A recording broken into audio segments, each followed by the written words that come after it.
Can you believe that we're coming into the 8th season? No.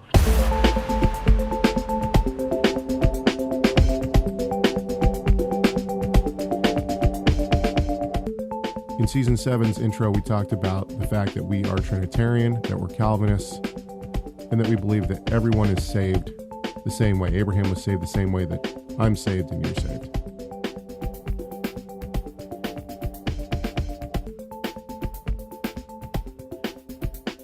What other core issues do we stand by? That, all the solas, because we recognize those as core hermeneutical principles. They're like signposts in the road.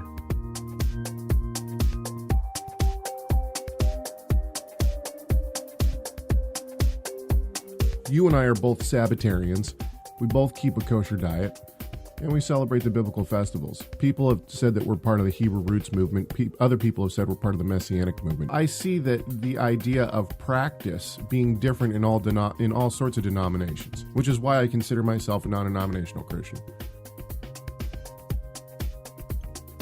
If there's, it's worthwhile if there's even a single person out there that hears a discussion and through our discussion, the Holy Spirit quickens that person's heart on a specific topic, maybe helps them in a way that they've been wrestling with the Word and trying to understand.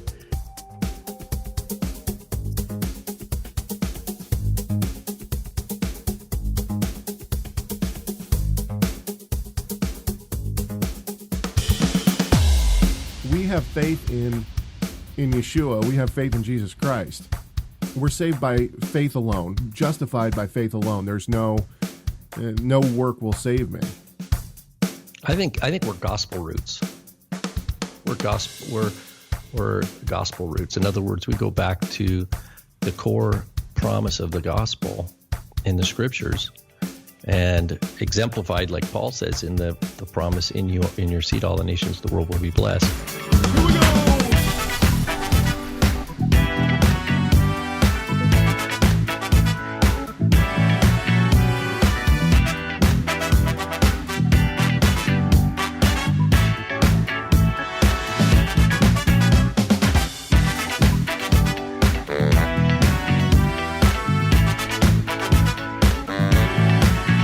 How many episodes till season 9?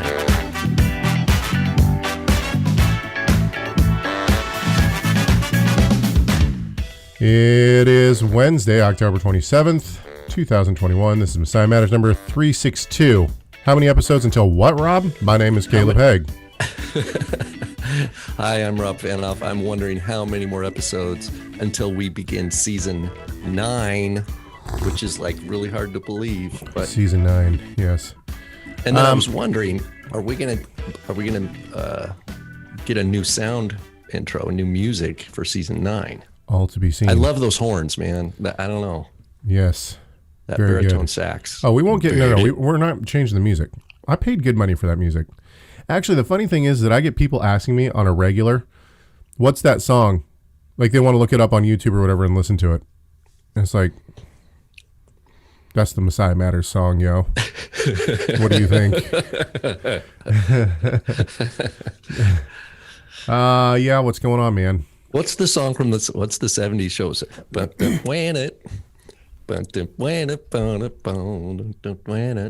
that Sanford and Son? I legitimately have no clue what you're talking about. Yeah. So there's a lot of people in the chat room today. Hello, everybody. Sorry we're a little bit late. Mug, man. Oh, yeah, I should show this to everybody. Thank you for saying that, because now I need to put up my fall producers. There they are. Fall producers.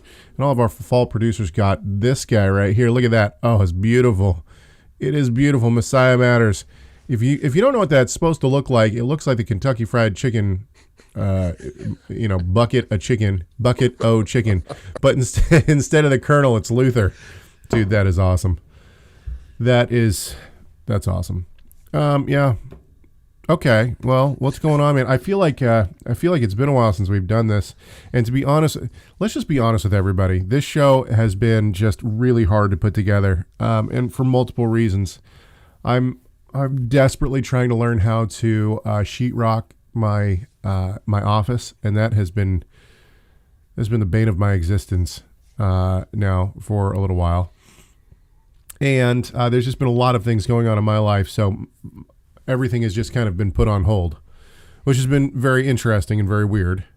But yeah, so theologically, I haven't quite been there, if you know what I mean. So putting this show together was really hard. In fact, Rob and I had 3 meetings about this show, and one of them was at 8 o'clock this morning. And we still really didn't have too much knowledge of what we were going to talk about. But we do recognize that it's Reformation Day coming up on, what is it? Sunday is Reformation Day.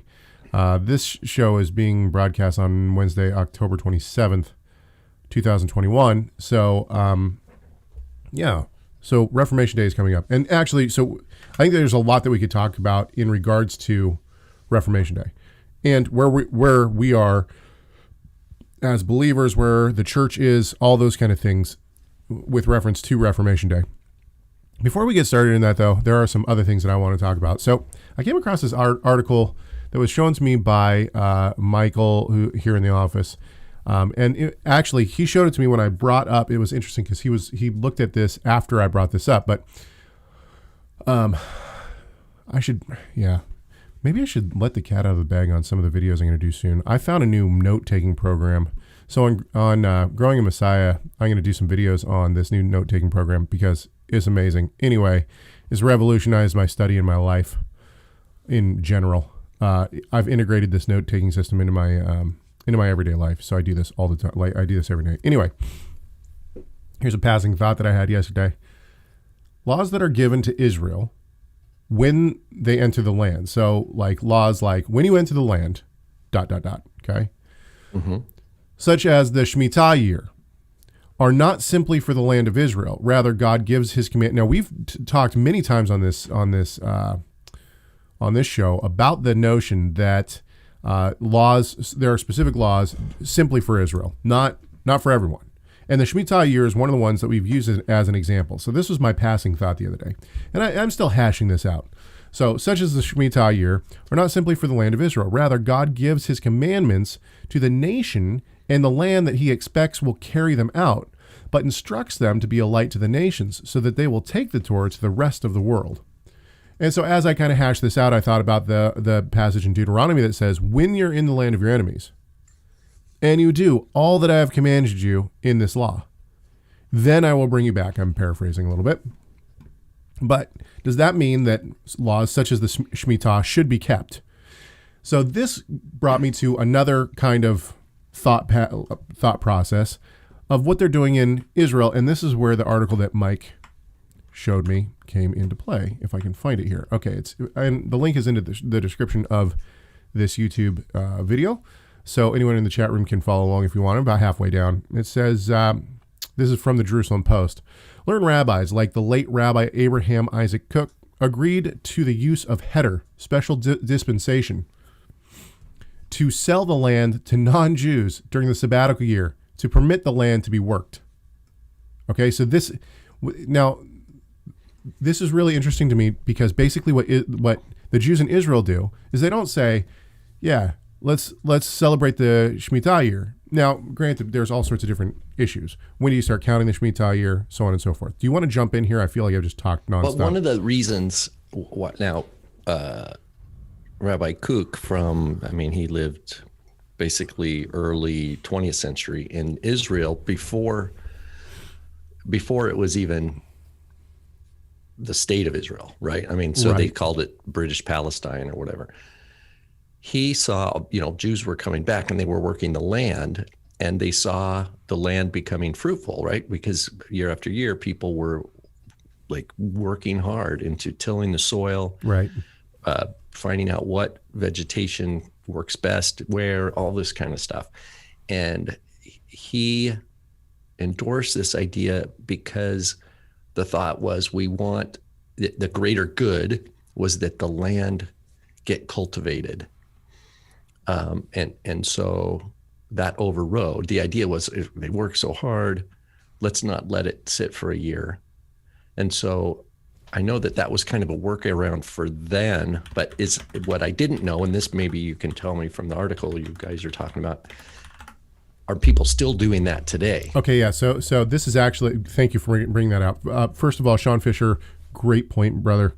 Sorry, my bad. We just use this word as if we know as if we believe that everybody knows what it is, and not everybody knows what it is. So for those who don't know what the Shmita year is, let me explain. In Leviticus 25, it says, "The Lord spoke to Moses on Mount Sinai, saying, Speak to the people of Israel and say to them, when you come into the land that I give you, the land shall keep a Sabbath to the Lord. For 6 years you shall sow your field, and for 6 years you shall prune your vineyard and gather its fruit. But in the 7th year, there shall be a Sabbath of solemn rest for the land, a Sabbath to the Lord. You shall not sow your field or prune your vineyard." Okay, so one of the reasons that this actually has been a topic on this show before is because people have written in and said, hey, listen, I live in the U.S. Should I keep the Shmita year? And what we've said, I'll put it on me. What I have said in the past personally is, no, you don't have to keep it because A, it's talking about the land of Israel. It's not talking about the land of America. This land is given to Israel. Okay, so that's number one. But two, we don't know when the Shmita year is because Israel didn't count during the exile, either the Israeli exile or the Babylonian exile. And so they didn't count the Shmita years. They weren't keeping the Shmita years in the first place. So we don't actually know what year is the 7th year. However, when Israel came back into, we shouldn't say it that way. When Israel became a state in 1948, they started counting from that year, from 1948.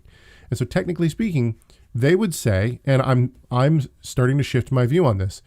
What they are saying is we should keep every 7th year from the time that we came in. And we should keep a Jubilee year every 50 years. Okay, now why was Israel exiled in the first place? Israel was exiled in the first place because they weren't keeping the Shemitah. They were not allowing the land to rest. That's I shouldn't say that's the only reason, but that's one of the reasons. That's explicitly said at the end of 2 Chronicles. It says the land will enjoy her Sabbaths. Right. I mean, the idea is that they hadn't been. So when we talk about the Shemitah year, we're talking about the 7th year where the land is supposed to rest. Now, what's really interesting to me, now I'm still in a state of flux in where I'm going to stand on this because I legitimately am working this out in my own theology right now. But with that said, it's interesting to me that what we see from Israel is that they're doing everything possible to get around the Shemitah year.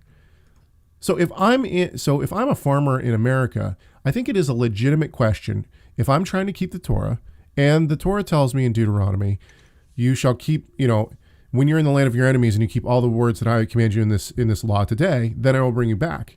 Okay, well, if I'm a covenant member and I'm in a different land, should I be keeping the Shemitah year? That is a valid question, no matter which direction a person goes. It is a valid question. So if I am a farmer in the U.S., what would I do? Would I attempt to actually, Cook says, well, sell your land to a Gentile and lease it to him. And then he'll work the land, which is exactly and what he'll benefit and he'll pay you and you'll still have your livelihood and then you'll get the land back. But the problem is that that's not the point of the Shemitah year. The point of the Shemitah year is actually to let the land grow or to let the land rest. Now, here's the interesting thing. I was watching this show. This is maybe a year ago. I was watching this show. And this farmer in the UK, granted in the UK, but this farmer, he had 3 fields on his property. And he farmed different things. And what he would do is he'd farm in 2 of the fields and he'd let his cattle graze in one of the fields.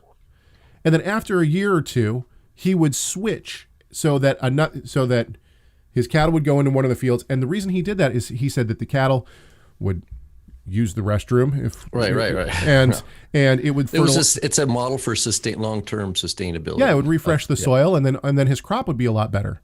And so that got me thinking, really what God is doing here is, yes, he's saying this is my land, it's not your land, it's my land, yes.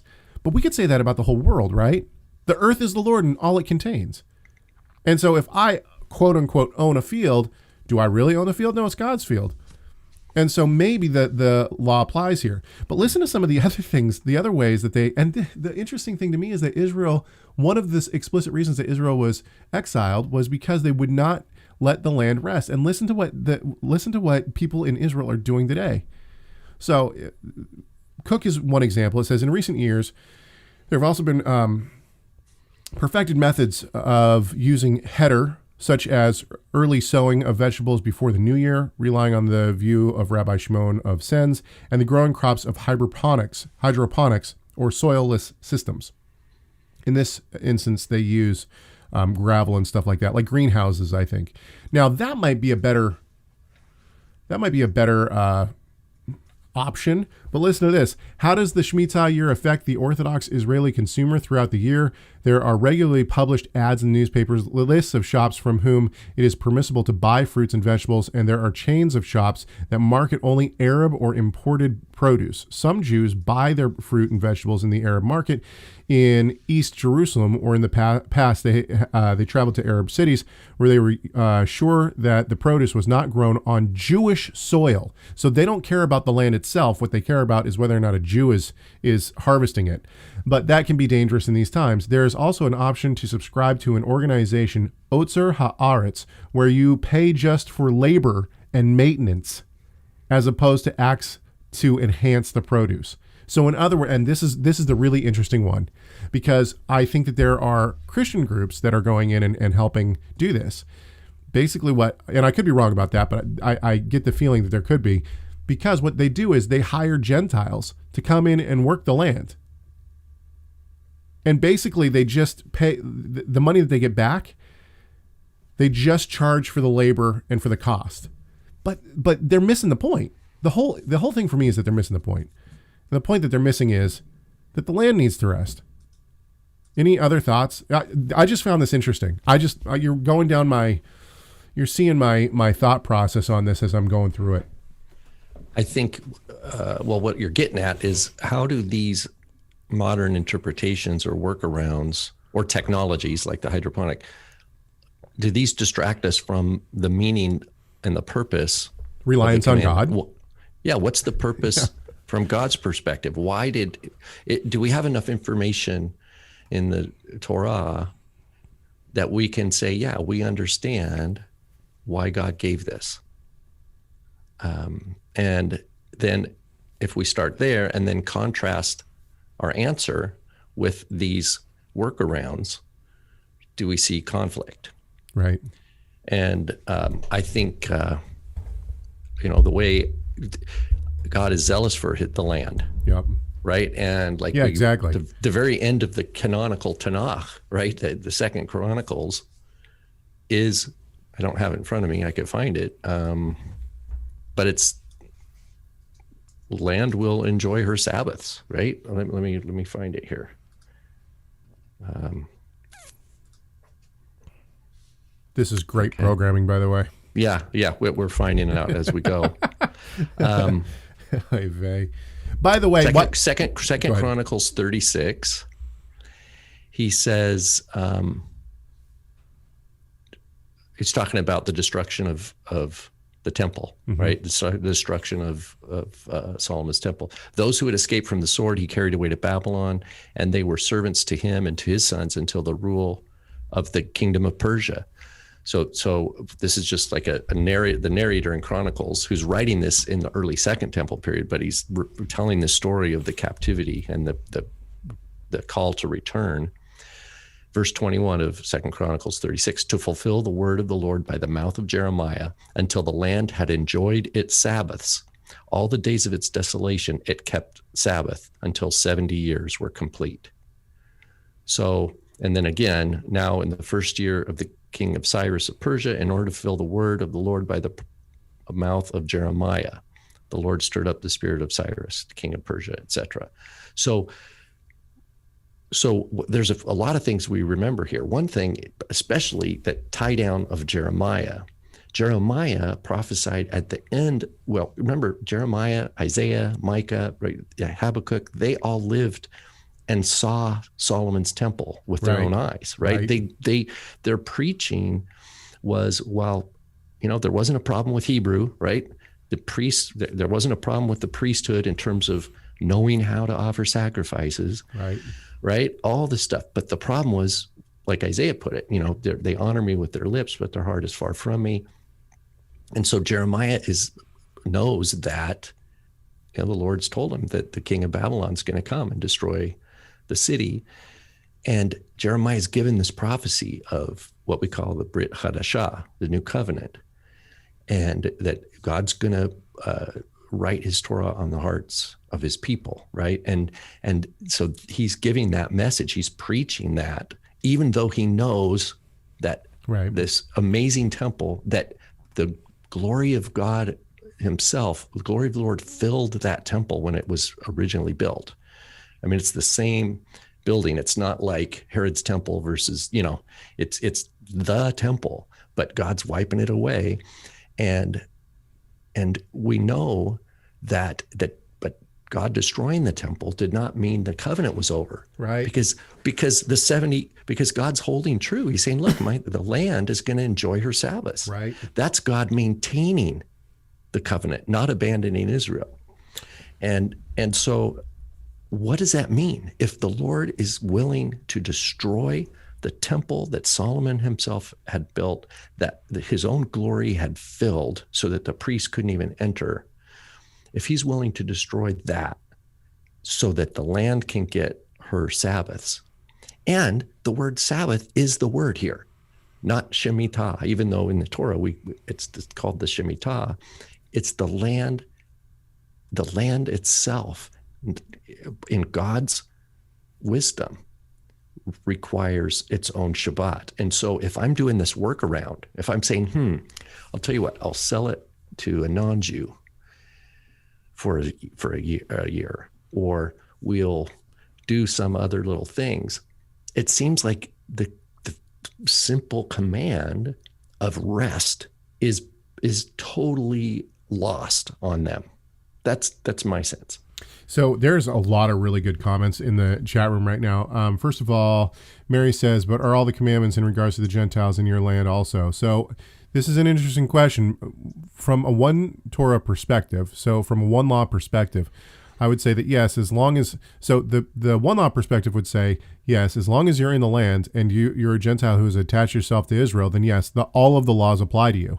And we see this, we've argued this from a Passover perspective, that a Gentile has to be circumcised. When circumcised, the law applies to them anyway. I mean, they've become covenant members, so all of the commands apply to them.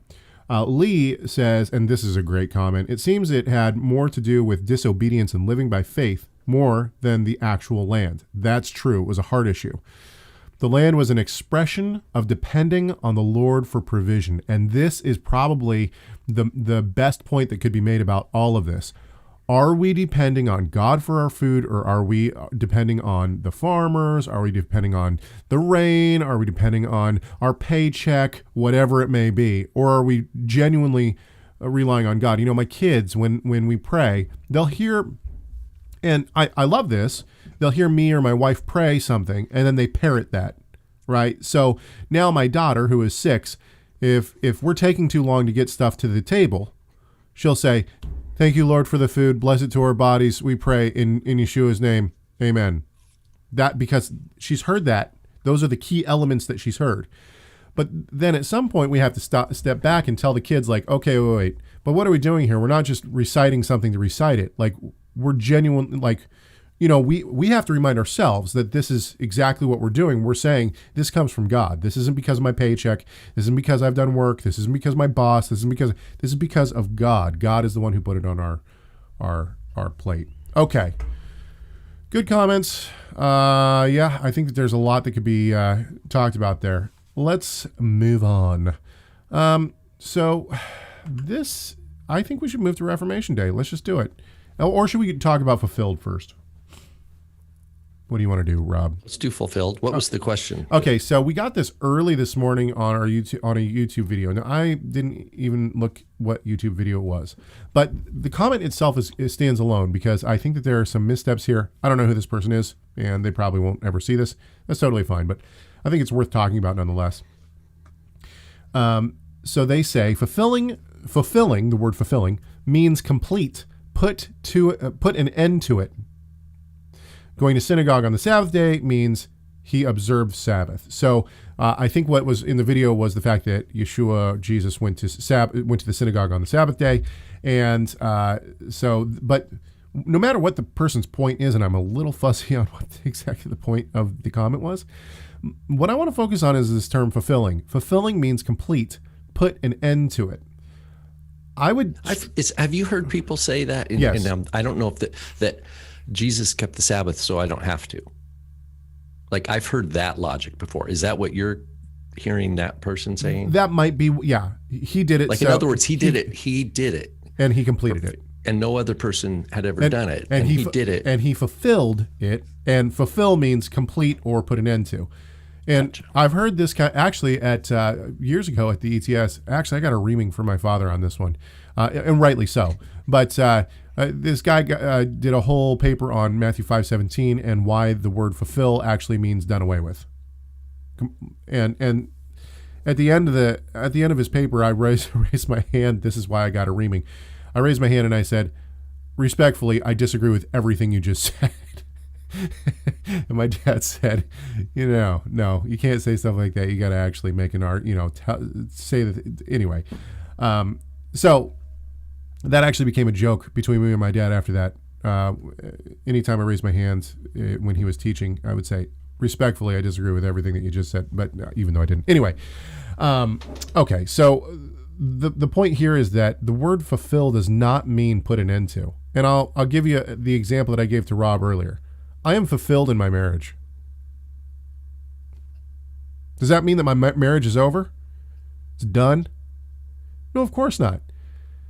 And so we've talked about this too before, that the idea that that truly, Matthew 5:17, truly I say to you, until heaven and earth are done away with, not the smallest letter or stroke will pass away from the law until all is fulfilled. And people say, aha, see, look, fulfilled. It's done away with now. Everything's been done and fulfilled. But this negates a significant amount of prophecy of the second return of Christ.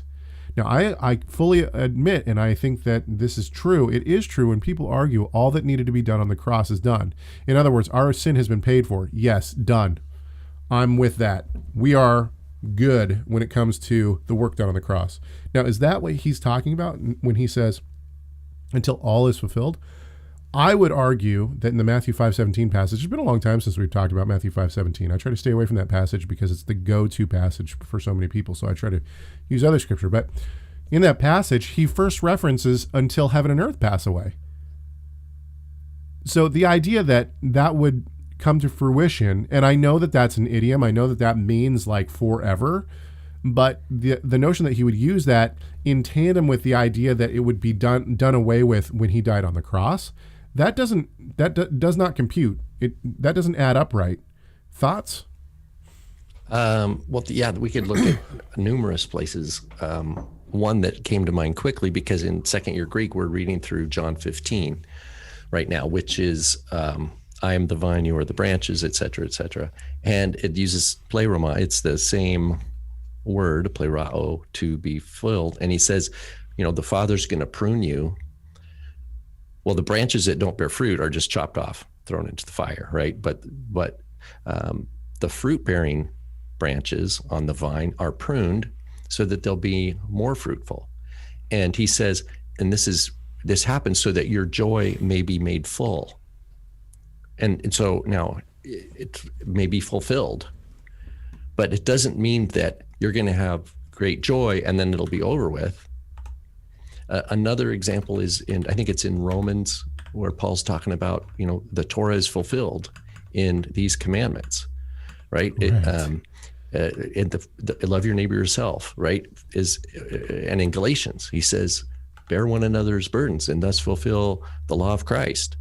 So does that mean it's over? Like, well, do I just help a brother one time, well, and then it's over, and then it's fulfilled, it's done? Actually, no. Lee in the chat room, fellow student at SB, says Matthew 3:15. But Jesus answered him, "Let it be so now, for thus it is fitting for us to fulfill all righteousness." So does that mean that we're done? Yeah, it's a good point. Keep going, Rob. So no, that's it. So what would you of, so what would you say to someone about Matthew 5:17 then? Who said? Let me rephrase. What would you say to someone who says that Matthew 5:17 the is argument fulfilled? is that the people, Yeshua is preempting his naysayers. He's like, don't even think that I came to destroy Lot, because of the the intense sectarianism that have put their traditions and their specific interpretations above the Word of God. That those are the people that are going to be publicly, complaining about Yeshua or accusing him falsely, of course. And so people are going to hear, oh, Yeshua's, he's straying from the law. He's breaking the law. And he's like, don't even let those thoughts, in your head. Right. He is all about walking in the Torah. The difference is he's walking in the true Torah. He's not walking according to a sectarian special teaching or something like that. Now, of course, there are things that he will teach that resonate the same with the Pharisees, for example. But it seems like with divorce, he's more in what we would, the later rabbinic framing, more of the Sadducean camp, or not the Sadducean camp, the what's his name, Beit Shammai or whatever. The more stringent. Right. But these are just other ways of comparing Yeshua's teachings with others. Yeshua didn't go to a sectarian group to learn Torah. Right. Right. As a matter of fact, Luke tells us when he was 12 years old, they were up for Passover, and he was in the temple. They were talking about the law. They were talking about the Torah, and they were all amazed at his questions and his answers. And so, I think that's the proper framework. I think for people who want to just take that one verse and cut it out and just say, oh, see, it means it's done away. The context is, he says, heaven and earth shall pass away, but my words will never pass away. Right. So, okay, let's keep going. Before we do, I want to bring something up. Now, we have often said that... often said. I was almost going to say, if I may, real quick. The whole subsequent thing, and I think TorahResource has a set that Tim Hegg put together. It is often said, or you heard it said. Those are examples where there are oral traditions that are popular of how to understand a certain commandment. And Yeshua said it doubles down on the written Torah. Right. And then like the adultery one, right? He says, according to the Torah, God cares what's in your heart. And if a man is already, if he's lusted after a woman in his heart, it's as if he's already committed adultery. Like that is talking about God's heart behind the commandment. It's not an attempt to micromanage the commandment. It's showing God's heart that is true and full coherence with the whole Torah. Anyway, go ahead, Caleb. You said it's often said. Oh, I was going to say, what was I going to say? Okay. Well, it is often said that we have some of the best listeners ever, and we do. I want everyone to be remembered of the jingle that was made for us for our phone number. Here you go. Messiah Matters wants to hear from you. Leave us a comment, a question or two. Call 253-465-3205. Now, last week in the spirit of the Hoff Goes Off, we had another listener send us something. Now, we've talked about getting a jingle for a super chat. And if you don't know what a super chat is, those who are in the chat room on YouTube have the ability to basically donate money to the show, and they can do that by putting money in and then putting a comment. It's called a super chat. And basically what happens is that person's chat stays up for a really long time, depending on how much money they give. That's why it's called a super chat. So our friend Justin decided that he was going to, in the spirit of the Hoff Goes Off music, make us a jingle for the Super Chat. Now, we're not just going to take Justin's, although his was the first. We're not just going to take Justin's. We're going to leave this up to everyone to be able to submit their own jingles if they want.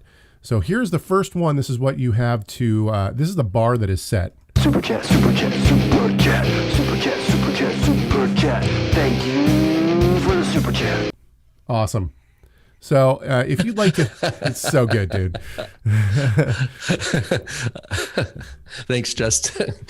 So that makes me smile. So if you want to, and now remember also that if you want to, just remember this: at the end of our normal chats, actually, I don't have. Oh man!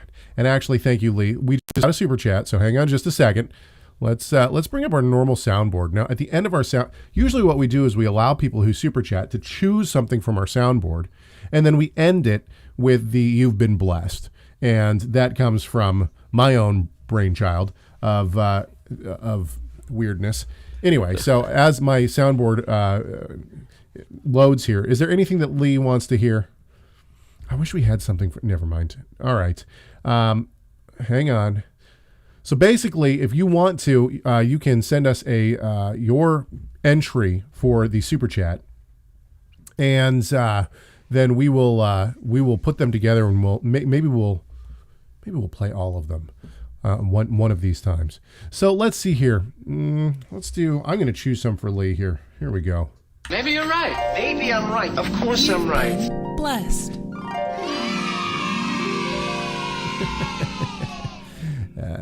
All right. It's good to laugh. It is good to laugh. Okay. So let's move on. Now I want to talk about the Reformation. I believe, and I could be wrong, is this coming week is this coming Sunday is the 504th. I could be wrong about that. 504th anniversary of the day that Martin Luther nailed his 95 Theses to the wall. And so because of that, we got another super. Was it a wall? Was it a door? It was a door, a wall, a billboard. Mary, if you want, it was in Latin too. If you couldn't read Latin, you'd just be looking at like. Mary, if you want something played, then you let me know. We'll bless you here in a few seconds. So Martin Luther nails his 95 Theses to the wall. And Mary has it all. She has it all ready. All right, here we go, Mary. Here's your request. Weights and measures. You've been blessed. Yeah. Okay. So Martin Luther nails his 95 Theses to the door on October 31st, 1517, rather. And this is actually after he posted 97 Theses a couple weeks prior to that, which did not take off. What was the firebrand that lit the fire to ignite all of this? Well, this is all brewing under the system. Okay, all of this was brewing under the system. But there was a bishop who decided that he was going to redo the cathedral in Rome, because remember that the papacy had been essentially moved, let's say, to Avignon in France. And because of that, was it St. Peter's Cathedral? I believe it was St. Peter's Cathedral was in disrepair in Rome. And the Pope that decided to move it back to Rome said, hey, I'm going to take this thing down to the foundation. We're just going to rebuild. Well, that takes a lot of money. And so what did he do? He instituted a very advantageous, I don't know, a very interesting way to raise money. He was into marketing. Yeah, he got into marketing. And the way that he did this was he said, I tell you what, your ancestors, they didn't believe right. They're in purgatory. And if you want them to spend less time in purgatory, then guess what? All you have to do is buy an indulgence from us. We'll bless this indulgence, the money, and that'll give them less time. So the more money that you give, the less time they spend in purgatory. And ultimately, so they're paying off the devil, basically. Right. Let him out. And ultimately what happens is that So there's a lot leading up to this. I don't want to downplay the notion that Wycliffe and others had done some great work prior to this, and that the Pope was already being pushed against. Martin Luther, though, comes out now, and he nails his 95 Theses through the door. If you read his 95 Theses, the interesting thing is that they look pretty Catholic. Martin Luther at this time was a Catholic. And so we think that he's an Augustinian monk, I think. Right, and he's teaching at a university, so on and so forth. And so basically what happens, he nails these theses through the door, and one of the biggest ones was that the Pope did not have that selling of indulgences was wrong, essentially. That was a major point in the 95 Theses. Now, it wasn't until the Diet of Worms that things really kind of blew up, when he was challenged to say whether or not the Pope had authority. In other words, could the Pope err? Could he err or not? And could the councils err? And this is really the Diet of Worms is really the watershed moment, in my opinion. It's one of the watershed moments of the Protestant Reformation. They were not eating worms, by the way. They were not eating worms. However, moms and anyone who, churchgoers in general, if you want something fun for service this weekend, there are some great Pinterest ideas for cakes and whatnot with worms, gummy worms, and things like this. Anyway, okay, so all of that to say, so Luther was the one who ignited the German Reformation, which was essentially the beginning of the Reformation. What made this Reformation? Now, this is hard to know where to go because there's so many places to go, but let's move into more into your idea. And I'm going to do that by saying this. The thing that really made the Reformation happen was the invention of the printing press. The first book that was ever printed on the printing press was the Bible. And the printing press was essentially, all of a sudden, documents, whether it was pamphlets, whether it was books, no matter what it was, all of a sudden had the ability to be mass produced. Instead of handwriting every single copy, you could mass produce these things. Now, we have something tantamount to the printing press. Footnote here real quick. Yep. There's a lady, she's a professor of medieval history. I think her name's Eisenstein. I don't remember. She's got a couple books on the printing press and how it hit. There was a time where, if I remember correctly, she tells the story, because college towns, wherever there was a university, there were a kind of a scribe guild. And what you'd do, let's say I'm going to have lectures from Professor Martin Luther. I'd have required reading.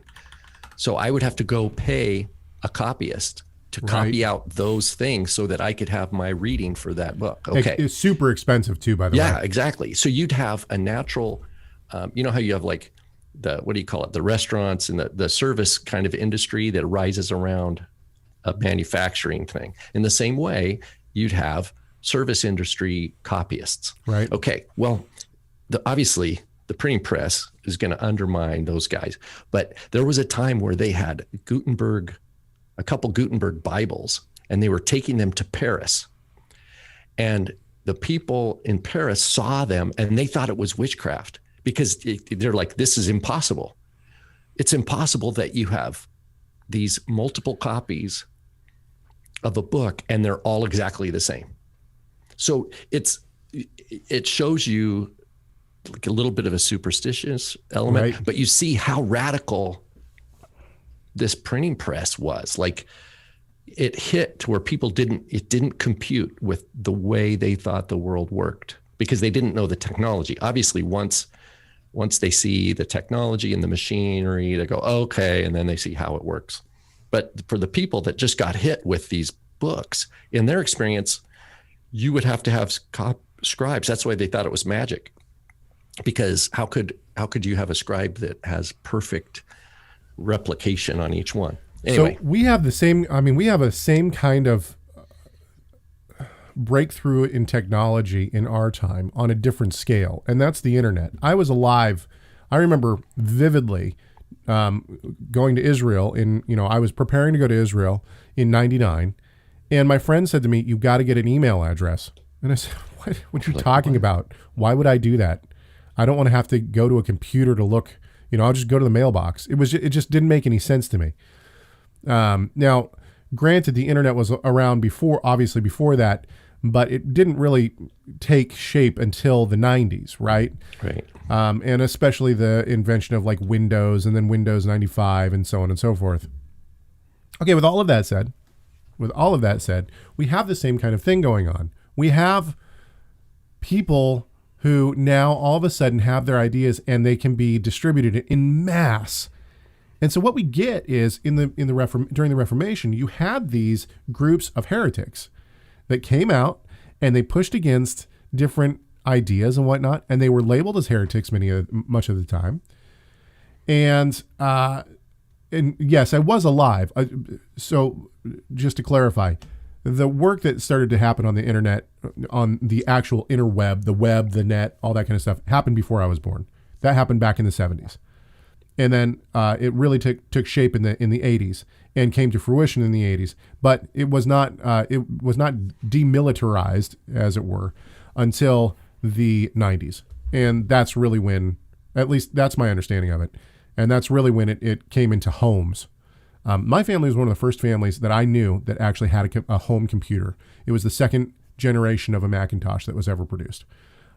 Anyway, okay, with all of that said, what we had in the Reformation was we had these heretical groups, and yeah, they gained a lot of steam.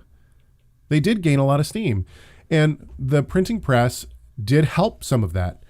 But at the same time, what you have now is you have people not having to go to a printer, not having to pay for a printer, none of that. You can just put your idea on Facebook and anybody can run with it. And I think this is one of the reasons that we see so many heretical nonsense beliefs flying around, is because anyone and everyone can just pick up whatever information they want. And now I'm going to pass it to you, Rob. I want you to talk about what you were talking about earlier with me. Oh, well, it's come up on a couple different fronts. People asking about how to pronounce God's name. Which by the way, has never been a huge issue for Christians. Right? I mean, it's been a debate here and there, but it's never been like, it's only in the past 20 or 30 years that people have, Sacred Name movement started in the 60s. You know what? The printing press, though, back on this printing press, it really influenced that because the Protestants made use of the printing press. Right. And the Protestants, in their attempts to say, look, and to legitimize themselves over against what the Catholics, who had all the power, right? I mean, the infrastructure was all Roman Catholic. That's where you start seeing the Jehovah and the Yehovah and the Jehovah is in, early 16th century printings of the Bible, right, in English specifically. And where the Protestants got that was from, they had to learn Hebrew, because in abandoning the Latin gravity, as the Latin being the authority of the Vulgate for the Bible, and even the Septuagint, they're saying we have to go back to reading the Old Testament in Hebrew, and we have to learn be able to read the New Testament in Greek. That's their thinking, which is good. I mean, it's a good trajectory, obviously. And but in so doing, that's where we see the reading of the vowel points of the Tetragrammaton, which is most frequently Shava, Cholam, Kamatz, around the letters, and they come up with Yehovah or Jehovah, the J, but the J or a I. It's we see it both ways. This is all happening with the printing press in different English translations that are being produced in the 16th century, and so, but it's not the Catholics. It's not the Catholics that are promoting that. And that gets traction. It gets traction in the King James Version, in the early 17th century. And then now you have a kind of, also you have these rifts in Protestantism, right? You have different kind of, the Church of England, and but it's not until the 1800s when we have the rise of Egyptology, Assyriology, what that is. That's these French and German and English going to the ancient Near East, or not the ancient, going to the Near East, and they've read travel logs of travelers and going, oh, there's a place with this inscription that this guy wrote about. I want to go find it, right? And so they start trying to decipher cuneiform. It's in the early 1800s where Napoleon finds the Rosetta Stone in Egypt, right? That's got hieroglyphs, hieroglyphic Egyptian, Demotic Egyptian, which is a different script, and then Greek. So it's in the 1800s, you have it outside of a church. Now, sometimes maybe there were church institutions funding the universities, but basically you have a race of minds, of creative individuals, like between France and England, for example, who's going to decode hieroglyphics first. And you have people saying, oh, it's ancient, secret language. You're never going to be able to understand it. Other people know it's alphabetic. It can be understood. And the same thing with the cuneiform, with the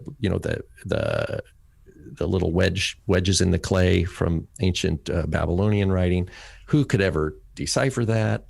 Then they found Darius's tomb, Darius the king, and they thought this is probably a Semitic language, and it probably has his name. It probably says Darius, right? And so little things like that they tried, and by the end of the 1800s, they have pretty much created a reliable grammar for ancient Egyptian, a reliable grammar for ancient Akkadian. And this was tested by like the Royal Asiatic Society or Oriental Asiatic Society, I think, in England in the 1800s. They're like, okay, we don't believe you guys have actually decoded this. So what they did is they found some, brand new excavation.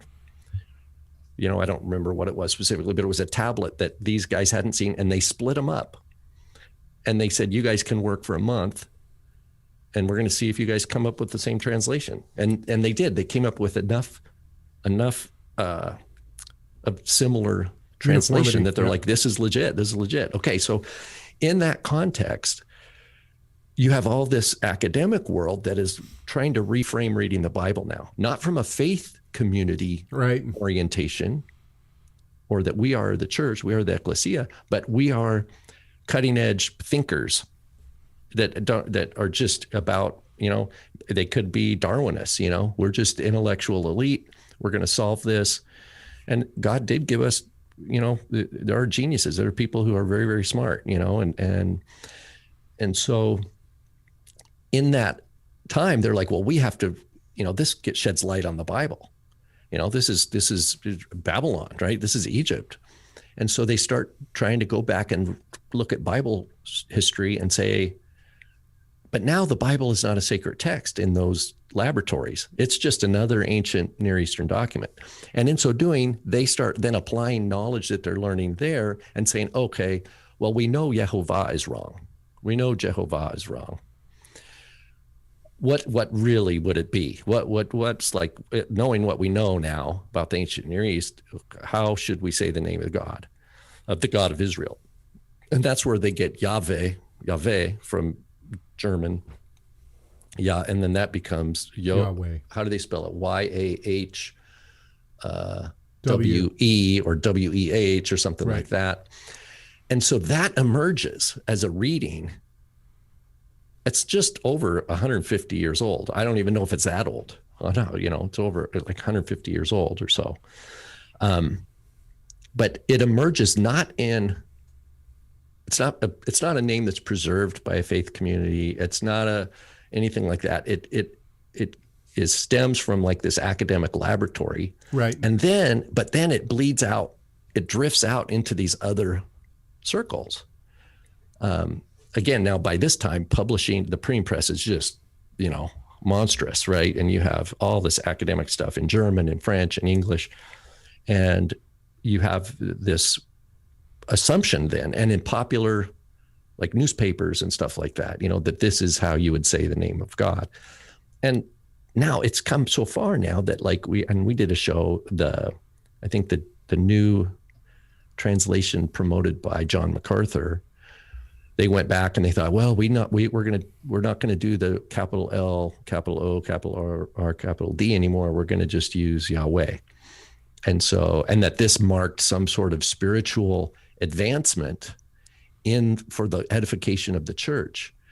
And so again, something that emerges from the outside. It's the laboratory now coming into the sacred. Yeah. And and then the claim is this is going to draw you closer. But when in fact it's contextually, if you zoom way out and you look at the thing, it's like, wait a minute, this is a new thing. And then you have newer people that are saying, like, you have your Nehemiah Gordon, it's Yehovah, I can prove, it's Yehovah. And then you have your Lou White and it's Yehovah or Yahuwah, or I don't even know. Choose from the bag of names. And then they all have their reasons.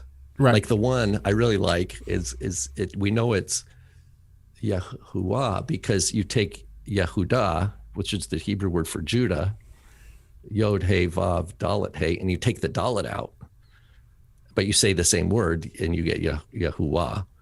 And so, but the point is, these are all inventions, right? These are people trying to apply their cleverness to something that if we just remember, Yeshua said, a servant is not above his master. We go back and we look at the disciples of Yeshua, they're all happy using like what Paul says, Maranatha, Mara is just Aramaic for Lord, the Lord. We have Kyrios, means the Lord. We have Adonai, it means that was totally fine for them. Acceptable, right? That should be good. That should be awesome for us, that we just accept that authority. But people want to innovate, and so they feel like because of the laboratory, we can innovate and have new knowledge that's going to edify the church, and that's where it's dangerous. That's where. So the chat room says, and PCR hit the nail on the head on this one. It's not about how you say the name; it's about how you carry the name. Exactly. Nehemiah Gordon did his doctorate on the Tetragrammaton. They just gave Gordon a PhD for his work. Yep. Interesting. But it has nothing to do with if that's true. It's not on how to pronounce it. Right. What his work was, he just looked at manuscripts where it was either erased or modified somehow. It's not how to pronounce it. They wouldn't. No one would give a PhD for that. Well, not only that, the Masorah circles, he never takes that argument to them. Yeah, he sells that on the side. Yeah, exactly. He sells that to he sells that to gullible people. Here's the thing: I don't understand. I don't know any academic or scholarly or educated Jewish circles that would accept his argument at all. Right. It's mostly Christians that he's made his living from, I think, or people who are on the fringianity. Right. All right. Well, it's been a show, that's for sure. We certainly do base our show on the content of our show. We base on what you guys tell us to base it on. We've gotten some emails recently. Actually, my friend texted me the other day and sent a video. I just didn't have time to look at the video in between yesterday when he sent it and today. So we might get to that. But if you have ideas on what you want us to talk about, please send us an email or call our comment line. Our comment line is 253-465-3205. It's 253-465-3205. Our email address is chegg, CHEGG, at TorahResource.com. And make sure to subscribe and like this video because it really does help us. As weird as that sounds, it really does help us. All right, guys, thanks everybody in the chat room, and thanks for the super chats to everyone who did that. And we will see you next week. We hope that this conversation has done at least one thing, and that is to glorify our great God and Savior, Yeshua the Messiah. Why? You know why? Because Messiah matters.